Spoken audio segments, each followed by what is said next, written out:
तो गाइस इस लेक्चर के अंदर हम लोग 11th क्लास का एटॉमिक नंबर और मास नंबर का कंसेप्ट पढ़ेंगे।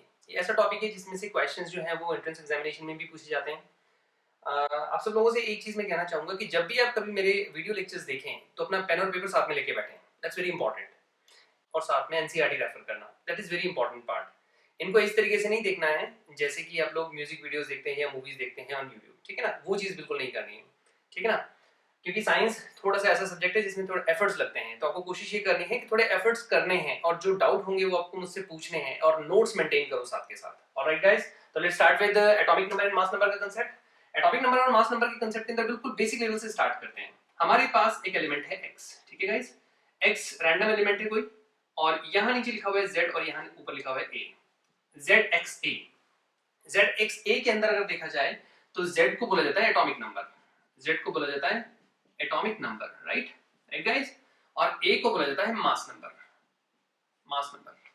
अब कंसेप्ट ऑफ एटॉमिक नंबर और मास नंबर में सबसे पहली जो चीज ध्यान रखनी है, एटॉमिक नंबर होता है basically number of proton, number of protons, p का मतलब प्रोटॉन, और मास नंबर जो होता है ना वो होता है number of proton plus neutron, ठीक है।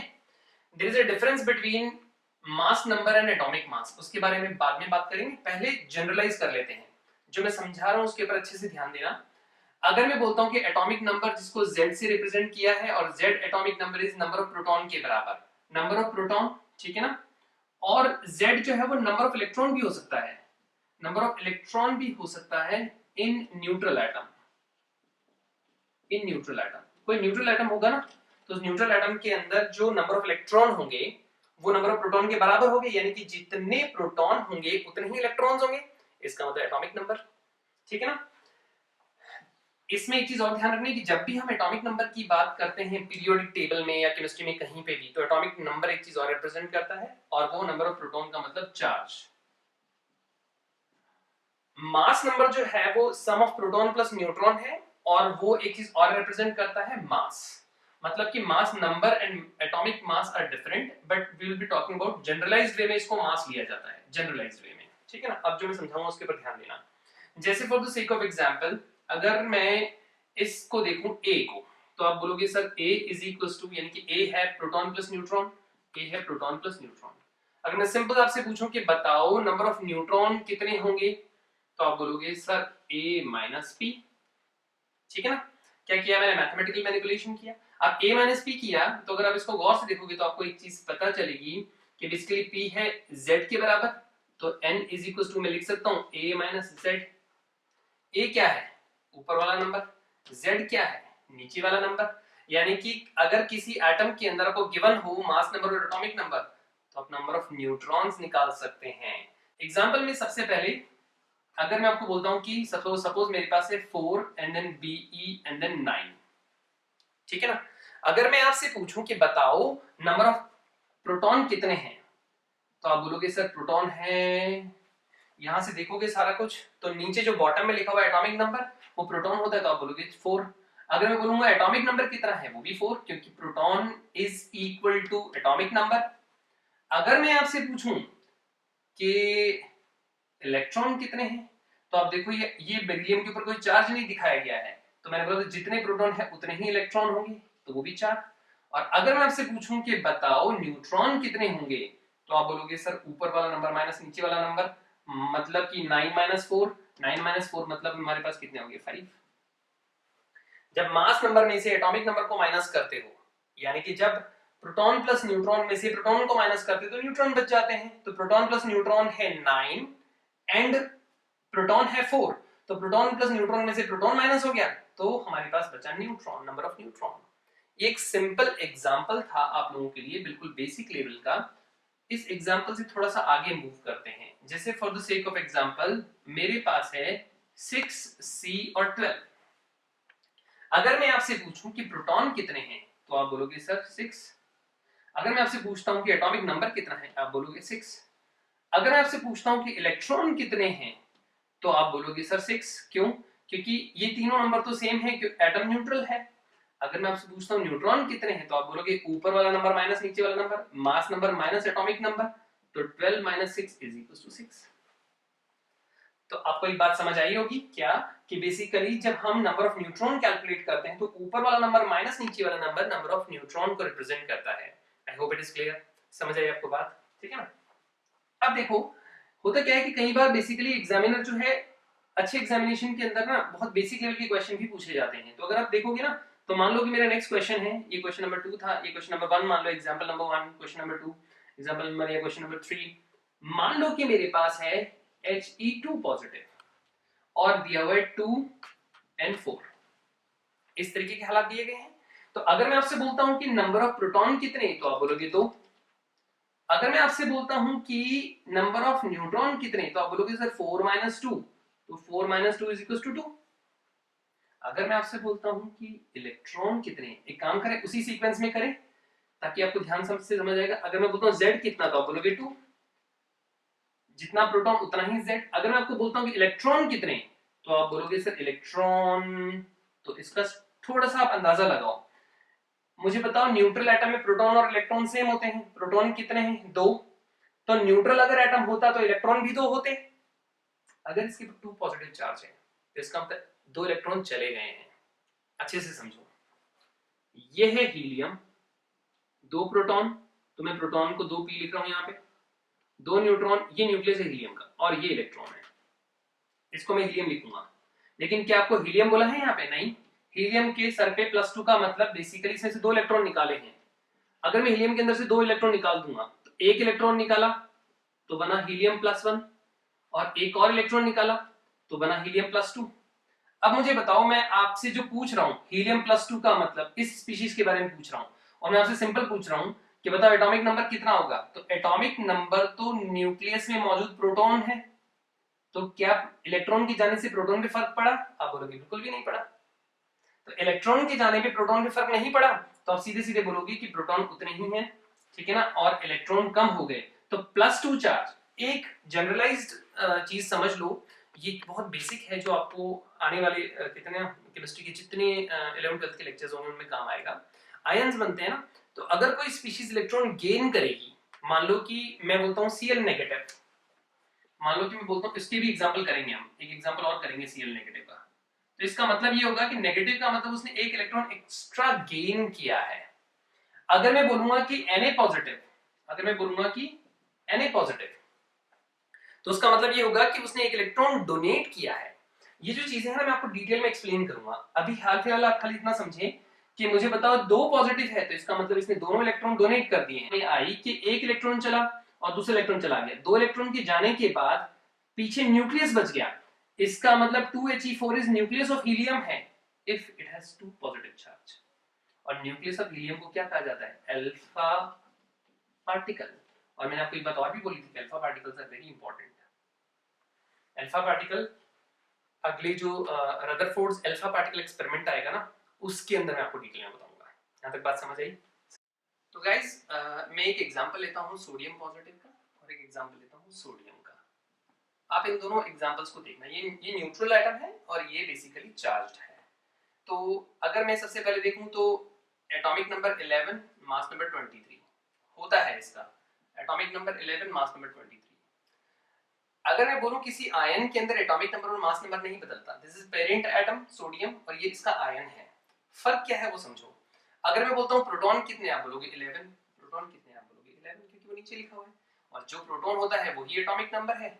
तो अगर मैं Z बोलूंगा तो एटॉमिक नंबर भी वही है।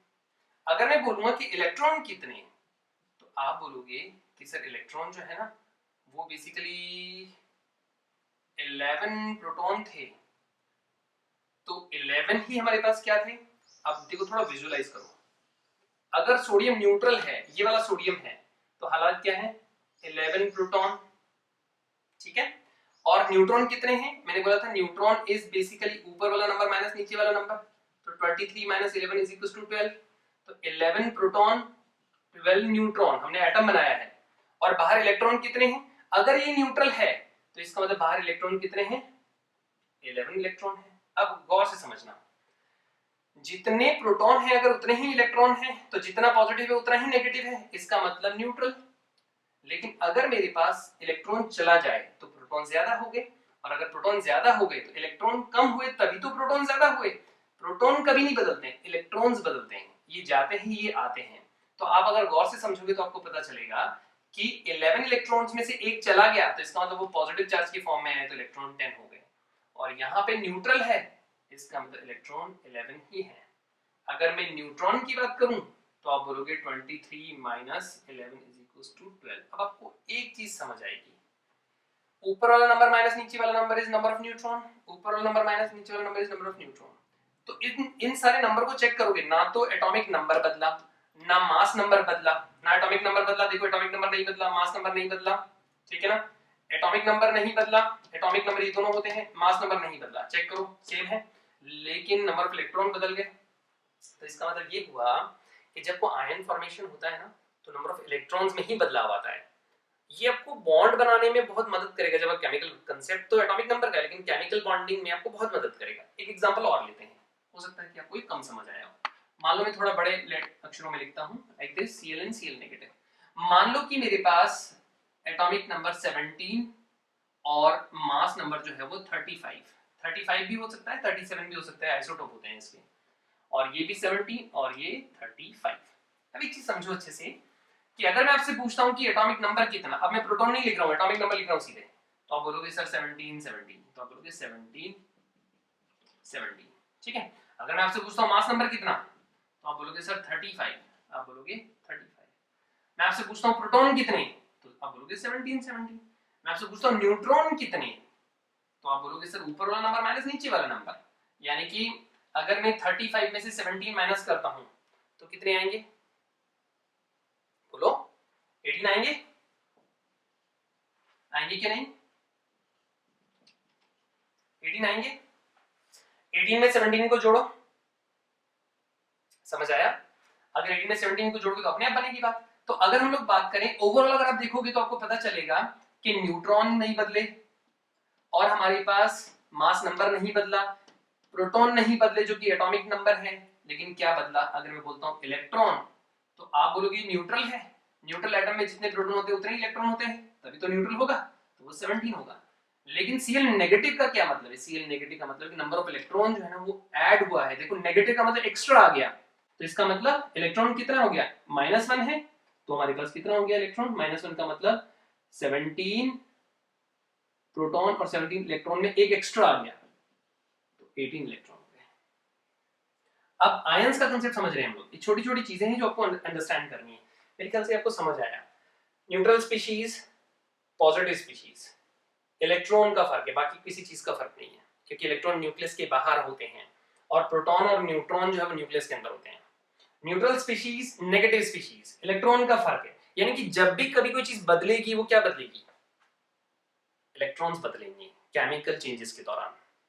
प्रोटॉन और न्यूट्रॉन भी बदल सकते हैं, लेकिन वो न्यूक्लियर रिएक्शंस के अंदर बदलते हैं, यहां नहीं बदलते। यहां तक समझ आई बात, क्लियर है सब लोगों को। तो ये चीज बहुत अच्छे से समझनी है। एक एग्जांपल और लेते हैं छोटा सा, तो आपको पता चल जाएगा, उससे और बेटर तरीके से समझ आएगा। मान लो कि मैं क्या करता हूं, इन कंसेप्ट का इस्तेमाल करते हुए आपको ना, अब इसके ऊपर एक एप्लीकेशन के अंदर वर्कशीट दे दी जाएगी, तो आप उस वर्कशीट को करेंगे, 10 क्वेश्चन 15 क्वेश्चन आपको इसके ऊपर बेस दे दिए जाएंगे, तो आप इसको सॉल्व कर सकते हैं। इससे आपको काफी अच्छी प्रैक्टिस हो जाएगी। तो अब देखो, अगर मैं बोलता हूं कि मेरे पास नाइट्रोजन है 3 नेगेटिव, या नाइट्रोजन न्यूट्रल है और नाइट्रोजन 3 नेगेटिव है। आपको पता है नाइट्रोजन हमारे पास क्या होता है, एटॉमिक नंबर 17 और mass number 14, sorry atomic number 7 and mass number 14। तो नाइट्रोजन में एटॉमिक नंबर और मास नंबर लिख लिया हमने।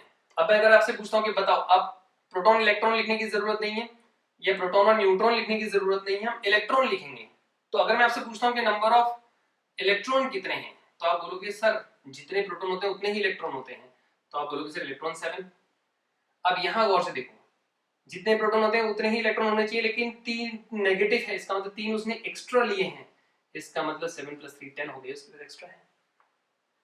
एक एग्जांपल और लेते हैं, जैसे for the sake of example मेरे पास ऑक्सीजन है, एक ऑक्सीजन न्यूट्रल है, ऑक्सीजन का एटॉमिक नंबर कितना होता है 8, मास नंबर कितना है 16, और ऑक्सीजन का एटॉमिक नंबर 8 और मास नंबर जो है वो 16, लेकिन ऑक्सीजन 2 नेगेटिव लिया हमने। अब मुझे बताओ इलेक्ट्रॉन कितने हैं, मैंने बोला प्रोटॉन और न्यूट्रॉन नहीं बदलेंगे, ये नंबर बिल्कुल नहीं बदलेंगे, तो इनको नहीं लिख रहे हैं, जो बदल रहा है उसी को लिख रहे हैं। तो मुझे बताओ ये न्यूट्रल है, तो जितने प्रोटॉन उतने ही इलेक्ट्रॉन, तो इलेक्ट्रॉन है 8, अब मैं आपसे पूछता हूँ कि बताओ इसमें, तो आप बोलोगे कि सर प्रोटॉन और न्यूट्रॉन तो नहीं बदलेंगे, लेकिन 2 नेगेटिव है, इसका मतलब 2 गेन किए हैं, इसका मतलब इलेक्ट्रॉन 10 हो गए।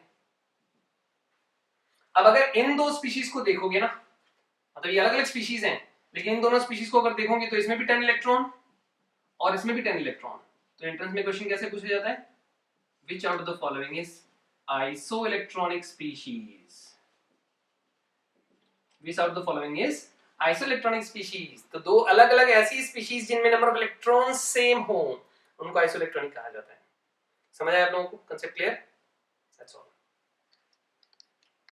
तो गाइस अब हम आगे बढ़ते हैं, थोड़ा सा आइसोटोप्स के बारे में बात करते हैं। आइसोटोप्स क्या होते हैं? आइसोटोप्स को सिंपल समझना है, देखो बहुत ज़्यादा कॉम्प्लिकेटेड नहीं करना है। इस तरीके से हमारे पास मान लो कि हाइड्रोजन है, हाइड्रोजन को प्रोटियम भी कहा जाता है, ड्यूटेरियम है और ट्राइटियम है। तो मैं एक काम करूं, 1H1, 1H2 और 1H3 लिखता हूं। तो इसको हाइड्रोजन लिखा जाता है या प्रोटियम, इसको ड्यूटेरियम और इसको ट्राइटियम, ठीक है। ये 3 आइसोटोप्स हैं हाइड्रोजन के। और गौर से देखो इनके अंदर सेम क्या है। तो आप बोलोगे कि आइसोटोप्स की डेफिनेशन बनानी है, तो आप क्या बोलोगे सीधे, these are the species in which atomic number is same। ये वो स्पीशीज जिनमें एटॉमिक नंबर सेम है, एंड ये वो स्पीशीज है जिनमें मास नंबर डिफरेंस है, मास नंबर इज डिफरेंट। तो ऐसी स्पीशीज जिनमें एटॉमिक नंबर सेम हो लेकिन मास नंबर अलग अलग हो, उनको हम लोग क्या बोलेंगे, आइसोटोप्स। वेरी इजी, ठीक है ना। तो हाइड्रोजन के 3 आइसोटोप्स हैं, ठीक है ना। मास नंबर डिफरेंट होने का रीजन क्या होता है? मास नंबर डिफरेंट होने का रीजन होता है कि डिफरेंट न्यूट्रॉन होते हैं, डिफरेंट न्यूट्रॉन्स होते हैं। अगर मैं बोलूं ना, सबसे पहले देखो गौर से, अगर मैं आपको बोलता हूँ प्रोटॉन कितने हैं, तो ये नीचे लिखी हुई चीज प्रोटॉन होती है, तो बोलोगे 1 1 1। अगर मैं आपको बोलता हूँ कि न्यूट्रॉन कितने हैं, तो मैंने आपको क्या सिखाया है, न्यूट्रॉन ऊपर वाला नंबर माइनस नीचे वाला नंबर। तो इसका मतलब mass number minus atomic number, neutron 0, ऊपर वाला नंबर माइनस नीचे वाला नंबर, इसका मतलब 2 - 1 यानी कि 1, न्यूट्रॉन 1, एंड ऊपर वाला नंबर माइनस नीचे वाला नंबर यानी कि न्यूट्रॉन 2। तो इसमें हाइड्रोजन में एक भी न्यूट्रॉन नहीं है। जो ड्यूटेरियम है उसके अंदर, ड्यूटेरियम को 1H2 भी लिखा जाता है, लिखने का तरीका है ये, ठीक है ना, 1H2 भी लिखा जाता है। तो ये प्रोटॉन का एक्सप्लेनेशन है, मैंने थोड़ा सा इसको कंजेस्टेड वे में लिखा है, ठीक है ना। और ये हमारे पास न्यूट्रॉन्स हैं। तो अगर आप देखोगे ना, क्योंकि ये ऑलरेडी काफी कुछ पढ़ चुके हैं इसलिए, तो अगर प्रोटॉन देखें तो 1 1 1, ठीक है ना। और ये जो नीचे लिखी हुई चीज है, अगर इसको गौर से देखोगे तो ये एटॉमिक नंबर है, ठीक है ना। तो प्रोटॉन सेम लेकिन न्यूट्रॉन अलग अलग, तो यानी कि इनको आइसोटोप कहा जाएगा। तो these are the species which have same number of protons और same atomic number but different mass number, ठीक है। थोड़ा सा आगे मूव करते हैं। आइसोटोप्स, आइसोटोप्स, अच्छा आप बोलोगे सर ये एग्जांपल तो मैं आता है, कोई दूसरा एग्जांपल देके समझाओ। तो मान लो क्लोरीन है और क्लोरीन है, एटॉमिक नंबर 17 लेकिन मास नंबर एक का 35 और एक का 37 है। तो नेचर में क्लोरीन 2 फॉर्म में पाया जाता है, एक क्लोरीन ऐसा जिसकी न्यूक्लियस के अंदर प्रोटॉन प्लस न्यूट्रॉन है 35, और दूसरा क्लोरीन ऐसा जो इसके मुकाबले 2 ज्यादा न्यूट्रॉन होते हैं जिसमें। समझ पा रहे हो? तो आपको बात समझ आ गई होगी। फिर इसके बाद अगर हम लोग बात करें आइसोटोप के बाद, आइसोबार्स। आइसोबार्स में क्या होता है, जैसे इसमें नीचे वाला नंबर सेम है, आइसोबार्स में ऊपर वाला नंबर सेम होता है, ठीक है ना। अगर मैं बोलता हूं argon, potassium and calcium, atomic number देखो कितना है आर्गन का, अगर देखा जाए तो नोबल गैस है 18, पोटेशियम है 19 एंड कैल्शियम है 20, एटॉमिक नंबर दिस। और मास नंबर कितना होता है तीनों का, तीनों का मास नंबर जो है वो 40 40 40 होता है, 40 एंड देन 40 एंड देन 40। हमने पोटेशियम का वो वाला आइसोटोप लिया है जिसका एटॉमिक नंबर मास नंबर 40 हो, ठीक है।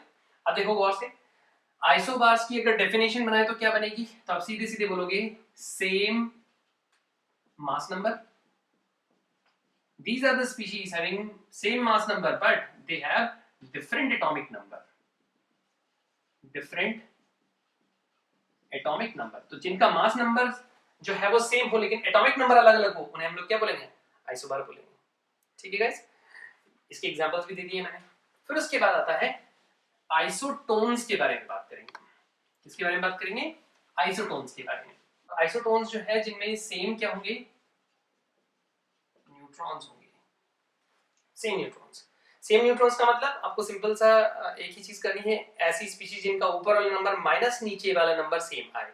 जैसे for the sake of example मेरे पास कार्बन है, मेरे पास नाइट्रोजन है, मेरे पास ऑक्सीजन है, atomic number 6, atomic number 7, atomic number 8, लेकिन मास नंबर जो है इसका 14 वाला आइसोटोप ले लूं, इसका 15 वाला और इसका 16 वाला। अब मैंने बोला कि एटॉमिक नंबर जो है वो डिफरेंट है देखो, लेकिन अगर और मास नंबर भी डिफरेंट है, लेकिन अगर मैं आपको बोलता हूं कि बताओ इनमें कॉमन क्या चीज है, तो आप न्यूट्रॉन निकालो, ऊपर वाला नंबर माइनस नीचे वाला नंबर, 14 माइनस 6 कितना आएगा 8, ठीक है ना, 15 माइनस 7 कितना आएगा 8, और 16 माइनस 8 कितना आएगा 8। यानी कि अगर देखें तो नंबर ऑफ न्यूट्रॉन सब में सेम है, इनमें एटॉमिक नंबर और मास नंबर जो है वो दोनों अलग अलग होते हैं। आइसोटोप में atomic number same, mass number अलग, आइसोबार्स में mass number same, atomic number अलग अलग, आइसोटोन्स में atomic number and mass number दोनों अलग अलग हैं, सारे बदल रहे हैं लेकिन न्यूट्रॉन्स बराबर होते हैं, ठीक है ना। फिर उसके बाद आते हैं हमारे पास इसके अलावा जो स्पीशीज है उसके बारे में बात कर लेते हैं। आइसो इलेक्ट्रॉनिक, नाम से ही पता चल रहा है केमिस्ट्री में ज्यादातर चीजें नाम के ऊपर ही होती हैं। तो आइसो इलेक्ट्रॉनिक, आइसो इलेक्ट्रॉनिक का मतलब same electron, same number of electrons, ऐसी स्पीशीज जिनमें नंबर ऑफ इलेक्ट्रॉन सेम होते हो।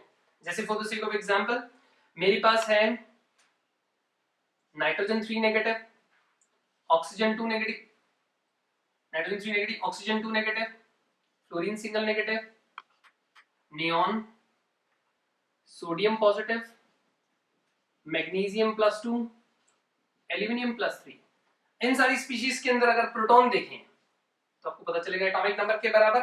मुझे बताओ किसी भी एटम का प्रोटॉन इलेक्ट्रॉन लेने से, ये स्पीशीज इलेक्ट्रॉन ली है, ये न्यूट्रल है, और ये स्पीशीज ने इलेक्ट्रॉन दिया है, तो क्या इलेक्ट्रॉन लेने या इलेक्ट्रॉन देने से किसी स्पीशीज के प्रोटॉन पे फर्क पड़ता है? बिल्कुल भी नहीं पड़ता। तो आप सीधे सीधे क्या बोलोगे, एटॉमिक नंबर 7, 8, 9, 10, 11, 12 और 13, एटलीस्ट आपको 20 एटॉमिक नंबर तक अभी लर्न करने हैं, और 30 तक मिनिमम 11th क्लास में ही हर बच्चे को याद होना चाहिए क्लास के अंदर, तब जाके आप रिलेट कर पाओगे। अभी तो हम बिगिनिंग कहते हैं ना, बिल्कुल स्टार्टिंग पॉइंट के ऊपर हैं, ठीक है ना। तो अगर ओवरऑल देखोगे तो प्रोटॉन कभी नहीं बदलते, मैंने लास्ट टॉपिक के अंदर समझाया था आपको कि न्यूक्लियस के अंदर प्रोटॉन कैद होते हैं, वो कभी नहीं बदलते। तो बदलता क्या है, इलेक्ट्रॉन बदलते हैं। मुझे बताओ 7 प्रोटॉन है और साथ ही न्यूट्रल स्पीशीज के अंदर इलेक्ट्रॉन भी होंगे, कितने लिए इसने 3, तो इलेक्ट्रॉन कितने हो गए 10। 8 है और कितने 2 नेगेटिव का मतलब 2 लिए, यानी कि कितने इलेक्ट्रॉन हो गए 10। 9 थे न्यूट्रल में और 1 लिया, कितने हो गए 10। नियॉन में ना लिया ना दिया, क्योंकि ना नेगेटिव चार्ज ना पॉजिटिव चार्ज, लेकिन सोडियम में क्या है पॉजिटिव चार्ज, कितने इलेक्ट्रॉन थे न्यूट्रल में 11, लेकिन 1 दे दिया, कितने बचे 10। मैग्नीशियम में 12 इलेक्ट्रॉन थे लेकिन 2 डोनेट कर दिए, कितने बचे 10। एल्यूमिनियम में 13 थे, 3 डोनेट कर दिए, कितने बचे 10। सब में नंबर ऑफ इलेक्ट्रॉन क्या है 10, लेकिन सब में नंबर ऑफ प्रोटॉन अलग अलग है। तो इन सारी स्पीशीज को आइसोइलेक्ट्रॉनिक कहा जाता है। अब इसका एक अच्छे लेवल का क्वेश्चन बनता है कि आइसोइलेक्ट्रॉनिक स्पीशीज में साइज किसका ज्यादा होता है, किसका कम होता है। तो हमेशा ध्यान रखना कि आइसोइलेक्ट्रॉनिक स्पीशीज में साइज कम होता है जब प्रोटॉन बढ़ते हैं, साइज कम होता है जब प्रोटॉन बढ़ते हैं। तो अगर मैं साइज भी साथ के साथ थोड़ा बता दूं, वैसे ये टॉपिक हम पढ़ेंगे डिटेल में, तो साइज कम होता है, ये साइज का ऑर्डर आएगा बच्चों, ये ऑर्डर साइज का आएगा, ठीक है ना। आइसो इलेक्ट्रॉनिक क्या होता है वो बता दिया। फिर उसके साथ में मैंने बता दिया कि एग्जामिनर क्या करेगा, इनमें से 4 उठाएगा, ऑप्शन ए डालेगा, आगे पीछे इनको शिफ्ट करके 4 ऑप्शन बना देगा और उसमें से पूछेगा साइज किसका ज्यादा होता है। तो आपने देखना है कि आइसो इलेक्ट्रॉनिक स्पीशीज में जिस पे नेगेटिव चार्ज ज्यादा है उसका साइज बड़ा, और जिस पे पॉजिटिव चार्ज ज्यादा है उसका साइज छोटा। क्यों होता है ऐसा? नेगेटिव चार्ज ज्यादा होने का मतलब इलेक्ट्रॉन लिए तो एटम बड़ा होता जाएगा, ठीक है। तो एटम बड़ा होता जाएगा तो हम बोलेंगे कि साइज इंक्रीज हो रहा है। जैसे कि for the sake of example nitrogen neutral है और नाइट्रोजन 3 नेगेटिव है, इसने 3 इलेक्ट्रॉन लिए हैं, तो साइज बड़ा हो रहा है ना इसका, क्योंकि इलेक्ट्रॉन आउटर मोस्ट शेल में ऐड होते जाते हैं। वो आपको मैं बताऊंगा कि मान लो नाइट्रोजन ये है, ये नाइट्रोजन का साइज है, इसने एक्स्ट्रा इलेक्ट्रॉन लिए, तो इलेक्ट्रॉन जो है जो भी ऐड होगा वो एग्जिस्टिंग इलेक्ट्रॉन से रिपल्शन करके साइज को बढ़ावा देगा ना। तो ये न्यूट्रल अगर है 7 प्रोटॉन एंड 7 इलेक्ट्रॉन, तो आप बोलोगे सर यहाँ 7 प्रोटॉन है और 10 इलेक्ट्रॉन है, तो इसका मतलब इलेक्ट्रॉन ज्यादा है, रिपल्शन ज्यादा होगा, तो इसका मतलब साइज बड़ा होगा। इसके बारे में हम फर्दर काफी डिटेल पढ़ेंगे, तो इसके बारे में आपको परेशान होने की जरूरत नहीं है। खाली इतना ध्यान रखो कि नेगेटिव चार्ज तो साइज ज्यादा, पॉजिटिव चार्ज तो साइज कम, ठीक है। और एक और चीज बची है इसमें, आइसोडाइफर्स, छोटी सी चीज है, उसको समझा देता हूँ, ठीक है। आइसोडाइफर्स क्या होते हैं बच्चों? आइसोडाइफर्स होते हैं वो स्पीशीज जिनके आइसोटोपिक नंबर सेम हो, आइसोटोपिक नंबर सेम हो। आइसोडाइफर्स क्या होते हैं?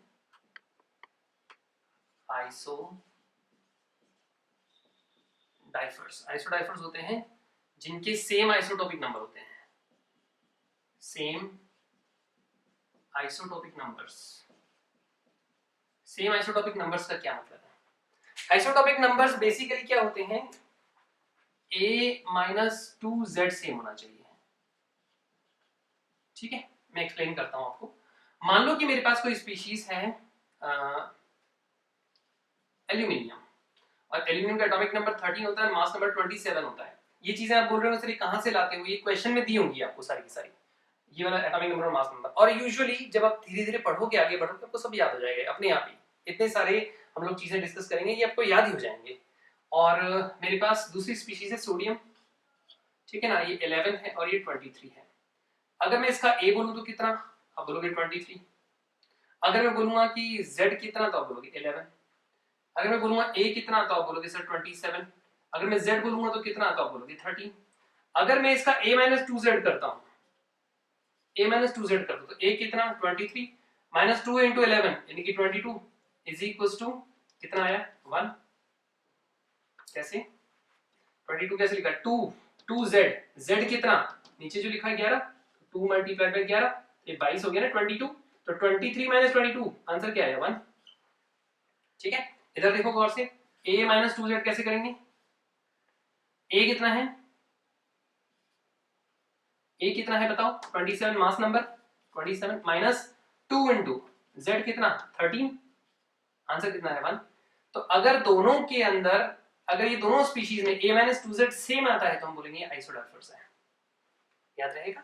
तो isotopes, isobar, isotones and isodiaphers हमने कंप्लीट किए हैं इस लेक्चर के अंदर। अब आप कम से कम 70 क्वेश्चंस कर सकते हो, 80 क्वेश्चंस कर सकते हो अगर आपके पास कोई ऑब्जेक्टिव की बुक है या यूनिवर्सल वगैरह है, या अदर देन दैट मैं आपको एक प्रैक्टिस शीट प्रोवाइड करा दूंगा।